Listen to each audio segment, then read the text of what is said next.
Alhamdulillah Rabbil Alamin. Chers frères, chères sœurs, nous revoilà après 2 vendredis d'absence. Le thème que nous avons choisi aujourd'hui est un hadith du prophète sallallahu alayhi wa sallam que nous allons essayer de développer. Ce hadith est authentique car nous l'avons tiré de ce livre intitulé Sahih al-Bukhari qui, après le Saint-Coran, est le livre le plus authentique. Donc ce hadith est authentique. Ce hadith nous a été appris par le prophète sallallahu alayhi wa sallam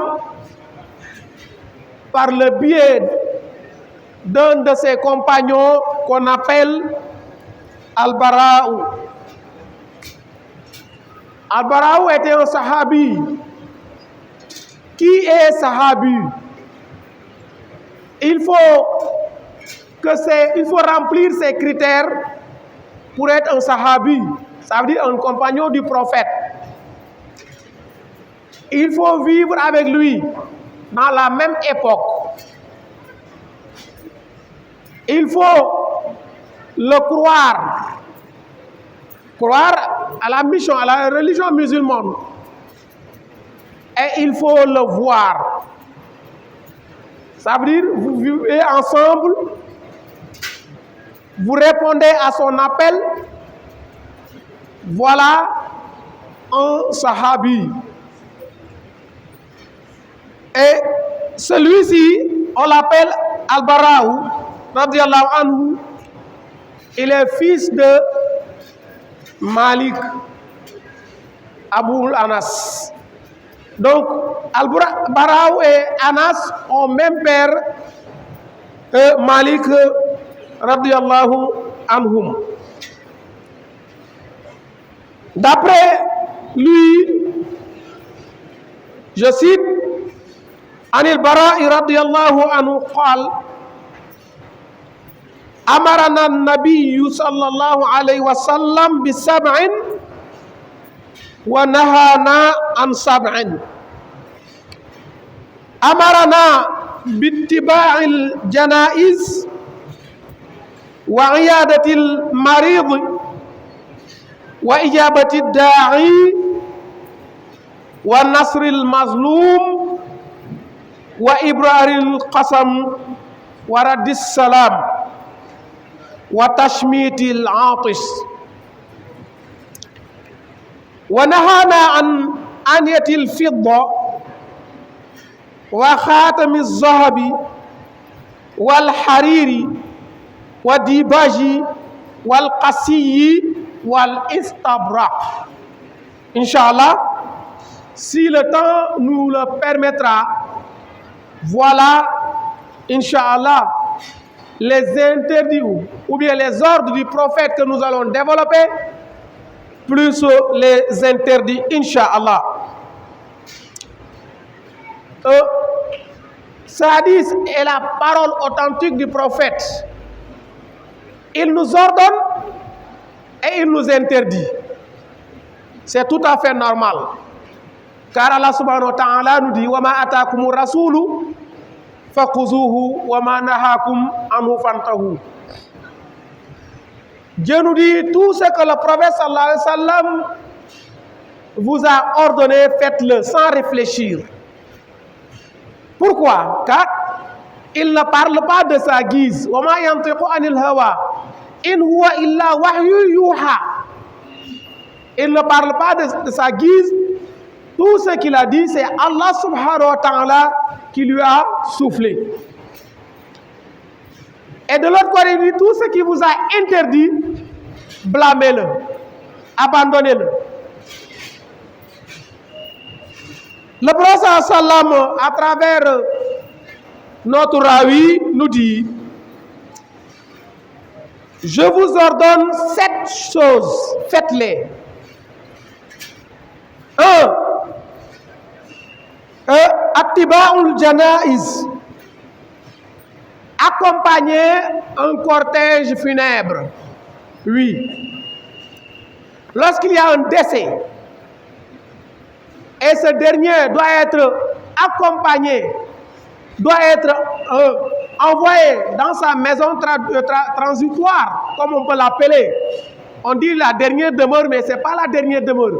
C'est juste une maison transitoire. Car ce dernier quittera cette maison pour accéder au paradis, que Dieu le fasse pour tous les musulmans. Mais ce dernier quittera également cette maison pour accéder en enfer, que Dieu nous en garde. Donc c'est la maison transitoire. Donc s'il y a un décès, c'est un devoir pour les musulmans de l'accompagner dans cette demeure transitoire. Et même il y a beaucoup de mérites. Accompagner ce dernier dans sa maison transitoire, il y a beaucoup de mérites. Et même au-delà de ces mérites, si tous les musulmans abandonnent cela, ça veut dire refusent de l'accompagner dans sa dernière demeure, ils auront tous péché. On l'appelle Fardul Kifaya. Si une partie des musulmans tient à ça, donc les autres peuvent ne pas le faire. Mais si tous les musulmans refusent de le faire, ils auront tous péché. Donc c'est un ordre prophétique que nous devons respecter, que Dieu nous donne la bonne compréhension.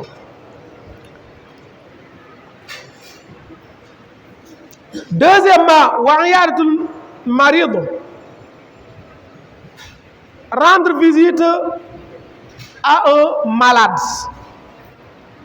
Si votre frère musulman est malade, il faut le rendre visite, il faut aller le saluer. Parce que c'est une épreuve.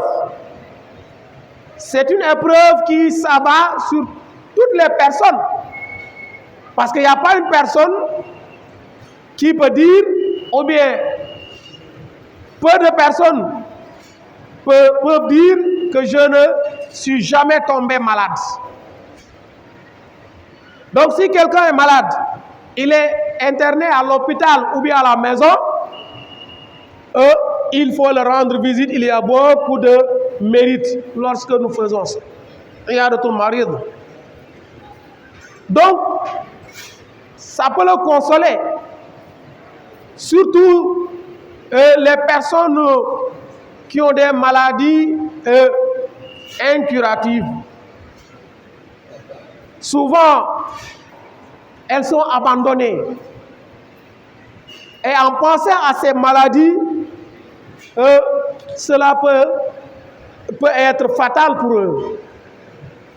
Donc, rendre visite à un malade, c'est un ordre prophétique. Et celui qui le fait aura beaucoup de mérite également. Mais, comme Dieu me le dit, entraidez-vous dans la bonté.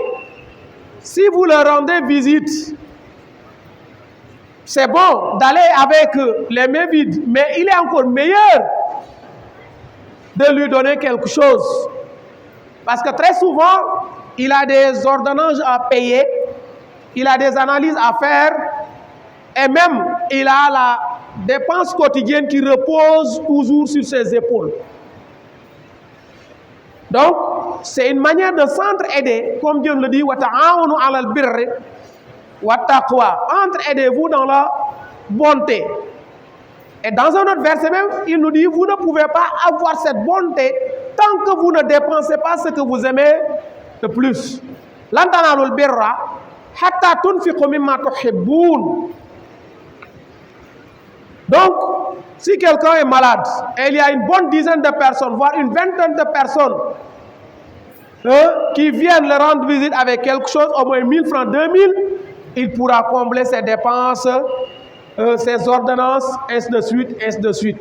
Donc, les musulmans doivent suivre cet ordre prophétique, Inch'Allah, que Dieu nous donne la bonne compréhension. Troisièmement, wa ijabati da'i.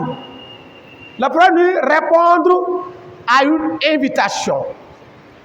Lorsque votre frère musulman vous invite, mais pour une bonne chose, pour une cérémonie islamique, pour une invitation familiale, où il n'y aura pas de péché, donc vous devez répondre à cette invitation. Parce que c'est un geste qui consolide le bon voisinage. Également, ça approuve une parole du prophète sallallahu alayhi wa sallam qui nous dit Al-Muslimu akhul muslim. Les musulmans sont des frères. Et même il y a un verset où Allah subhanahu wa ta'ala nous dit Innamal mu'minuna ikhwatun fa aslihu bayna akhawaykum. Les musulmans sont des frères. Donc, traitez-vous avec bonté. Il faut qu'une bonne cohabitation règne entre vous, et cela en est une preuve. Donc, troisièmement, répondre à une invitation, c'est un ordre prophétique. Il y a beaucoup de mérite pour celui qui le fait. Sauf s'il s'agit d'une invitation qui est contre l'islam. Une cérémonie d'où vous n'allez avoir que des péchés. Ne répondez pas à cette invitation. Non, c'est formellement interdit. Toute cérémonie interdite par l'islam, si on vous invite, ne répondez pas à cette invitation. Quatrièmement, wa nasril mazloum, soutenir un opprimé. Si quelqu'un est opprimé, le soutenir est un devoir. C'est un devoir pour tous les musulmans. Regardez ce que subissent actuellement nos frères musulmans palestiniens. Est-ce que les musulmans les soutiennent actuellement? Point d'interrogation. Et pourtant, dans un autre hadith, le prophète sallallahu alayhi wa sallam nous dit Unsur akhaka zaliman aw mazluman. Si votre frère est opprimé, soutenez-le. S'il a tort, même s'il n'a pas tort. Ça veut dire, si on l'a opprimé, ou bien lui-même il n'a pas tort, il n'a pas raison, soutenez-le. Comment soutenir maintenant un frère qui n'a pas tort, qui a tort autant pour moi, qui n'a pas raison? C'est le fait de le dire que, hey, mon frère, tu n'as pas raison. Voilà. Parce que lorsque le prophète sallallahu alayhi wa sallam a dit ça, a dit, soutenez votre frère s'il a raison et même s'il n'a pas raison. Les compagnons du prophète l'ont demandé, nous savons comment le soutenir s'ils l'ont opprimé. Mais s'il n'a pas raison, comment le soutenir? Le prophète sallallahu alayhi wa sallam dit, c'est le fait d'attraper sa main et lui dit, mon frère, tu n'as pas raison, arrête ça. Voilà soutenir un frère. Comment soutenir un frère qui n'a pas raison? D'autant plus que s'il a raison, si on l'a opprimé, il faut le soutenir avec tous les moyens licites. Et c'est un ordre prophétique. Est-ce que les musulmans font cela, chers frères et sœurs? Combien de personnes sont actuellement opprimées par des personnes qui ont tous les moyens à leur disposition, ou bien qui ont beaucoup de moyens, financièrement ou physiquement, mais ils utilisent souvent leurs moyens financiers ou leurs moyens physiques pour opprimer des personnes. Et les musulmans doivent combattre ça, car c'est un ordre prophétique. Que Dieu nous donne la bonne compréhension. Wa ibraril qasami, tenir son serment. Cinquièmement, respecter le serment. Combien de personnes jurent devant Dieu et qui ne tiennent pas à leur serment? C'est extrêmement dangereux. On élu quelqu'un, il lève la main et dit: je jure devant Dieu de respecter la charge qui m'incombe. Malheureusement, beaucoup trahissent leur serment. Et c'est extrêmement dangereux. C'est extrêmement dangereux. C'est une trahison. Et le Coran a été ferme contre les traîtres, contre ceux qui trahissent leur serment. Le Coran est très ferme contre eux. Malheureusement, ils ne connaissent pas le Coran, ou ils font ce qu'ils veulent. Sixièmement, waradis salam, retourner la salutation. Retourner la salutation, c'est un devoir pour tout musulman. Saluer en l'islam, c'est assalamu alaikum. Ce n'est pas une obligation. Mais d'ailleurs, c'est un geste, c'est un bon geste de cohabitation. Lorsque vous saluez quelqu'un, ça renforce vos relations. Mais si vous ne l'avez pas salué, vous n'avez aucun péché. Mais le fait de retourner la salutation, ça, c'est une obligation.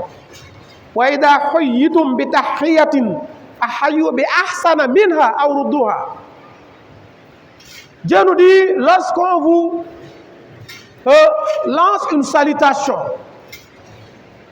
c'est assalamu alaikum. Dieu dit, répondez de la plus belle des manières. Bi ahsana minha. C'est le maximum. Wa alaykum salam wa rahmatullah. Awruduha, le minimum, c'est retourner la salutation. C'est un ordre prophétique.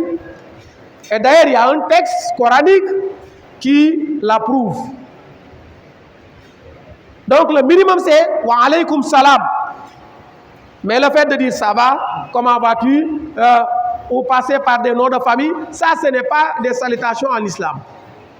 Mais la salutation en islam, c'est assalamu alaikum.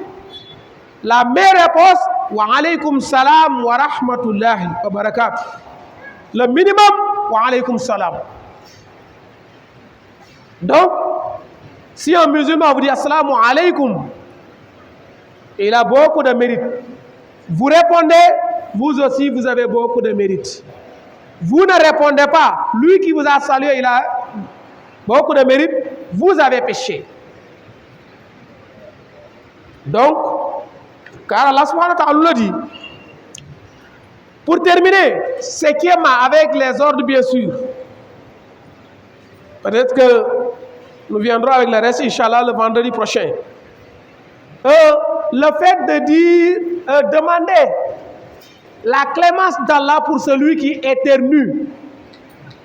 Si quelqu'un, ton frère musulman, a éternué et dit Alhamdulillah, quelqu'un qui a éternué, s'il dit rien, toi aussi ne dis rien.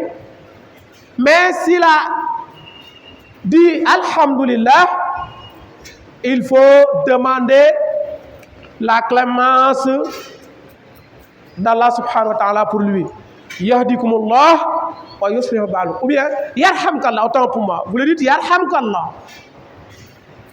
Qu'Allah subhanahu wa ta'ala descende sa clémence sur toi. Et vous dites, vous répondez encore une nouvelle fois, Yahdikumullah wa yuslihu ba'alukum.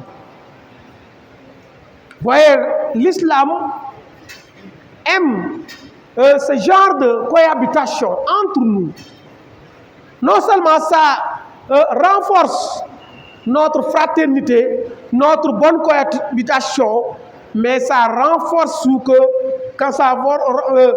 ça renforce également que nous sommes des frères. Que Dieu nous donne la bonne compréhension. Il reste les interdits. Et Inch'Allah, je vous donne rendez-vous vendredi prochain. Si Dieu nous donne la force physique, Inch'Allah, la santé, Inch'Allah, nous allons continuer sur les interdits. Et c'est très important. C'est très important. Car il y a beaucoup de musulmans qui font cela, alors que c'est formellement interdit par le prophète alayhi salatu wassalam. ربنا آتنا في الدنيا حسنة وفي الآخرة حسنة وقنا عذاب النار إن أريد إلا الإصلاح ما استطعت وما توفيقي إلا بالله عليه توكلت وإليه أنيب السلام عليكم ورحمة الله وبركاته.